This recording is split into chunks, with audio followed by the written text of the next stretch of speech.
بسم اللہ الرحمن الرحیم ان الحمد للہ وحدہ والصلاة والسلام علی من لا نبی بعد اما بعد فاعوذ باللہ من الشیطان الرجیم بسم اللہ الرحمن الرحیم انما المؤمنون اخوہ فاصلحوا بین اخویکم واتقوا اللہ لعلکم ترحمون۔ مومن تو آپس میں بھائی بھائی ہی ہیں، بس اپنے دو بھائیوں کے درمیان صلح کرا دو اور اللہ سے ڈرتے رہو تاکہ اللہ تبارک و تعالیٰ تم پر رحم فرمائے۔ پچھلی آیت نمبر 9 میں تذکرہ تھا کہ مومنوں کے اگر دو گروہ آپس میں لڑ پڑے، ان میں لڑائی ہو جائے، تو جو لوگ لڑائی کا حصہ نہیں ہیں ان کو چاہیے، ان پر لازم ہے، ان پر واجب ہے کہ وہ ان کے درمیان انصاف کے ساتھ صلح کروا دیں۔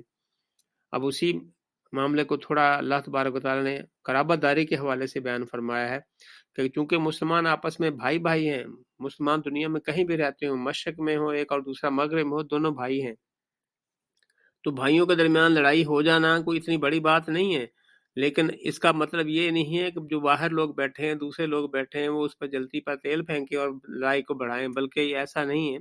اگر دو بھائیوں کے درمیان لڑائی ہو جاتی ہے تو ان میں صلح کرواؤ۔ اس لیے اخویکم دو کا صیغہ استعمال کیا، تثنیہ کا اللہ تبارک و تعالیٰ نے صیغہ استعمال کیا۔ دو بھائی اگر لڑ پڑیں، ان میں لڑائی ہو جائے تو ان میں صلح کروا دو اور اللہ سے ڈرتے رہو تاکہ اللہ تبارک و تعالیٰ تم پر رحم فرما دے۔ اس سے پہلے اس کا تذکرہ اللہ تبارک و تعالیٰ نے سورۃ آل عمران میں اس کو فرمایا ہے، وَاذْكُرُوا نِعْمَتَ اللَّهِ عَلَيْكُمْ إِذْ كُنْتُمْ أَعْدَاءً فَأَلَّفَ بَيْنَ قُلُوبِكُمْ فَأَصْبَحْتُمْ بِنِعْمَتِهِ إِخْوَانًا۔ اللہ تبارک و تعالیٰ نے اس کو اپنی نعمت قرار دیا ہے۔ اللہ نے مسلمانوں پر یہ اللہ کا احسان ہے کہ وہ اللہ تبارک و تعالیٰ نے ان کو بھائی بھائی بنا دیا ہے۔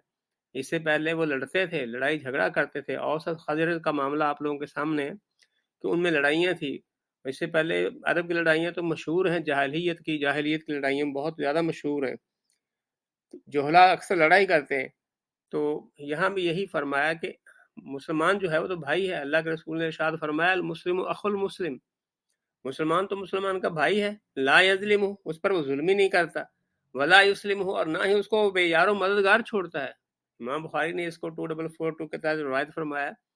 یعنی یہ ایک ایسا معاملہ ہے کہ مسلمان کہیں بھی ہوں دنیا میں، ایک کونے کی بجائے دوسرے کونے میں ہو، تیسرے میں ہو، دنیا کے چاروں کونوں میں ایک ایک بھائی بیٹھا ہو، تو چاروں آپس میں بھائی ہیں، چاہے وہ ان میں دوری کتنی بھی کیوں نہ ہو۔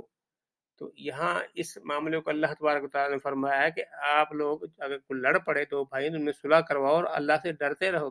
لعلکم، لعلہ کا جو ہوتا ہے وہ امید کے لیے، فقرہ جو ہوتا ہے وہ امید دلانے کے لیے ہوتا ہے، امید کی بات کی جاتی ہے، امید ہے، ایسا ممکن ہے کہ تم پر رحم کیا جائے۔ لیکن اللہ تبارک و تعالیٰ چونکہ شہنشاہوں کے شہنشاہ ہیں، کائنات کے رب العالمین ہیں، پوری دنیا کائنات پورے خالق ہیں، مالک ہیں، رازق ہیں، ہر لحاظ سے اللہ تبارک و تعالیٰ کی یہ شان کے لائق نہیں کہ اللہ تعالیٰ کوئی ایسی امید لائیں جو جھوٹی ثابت ہو، ایسا نہیں ہے۔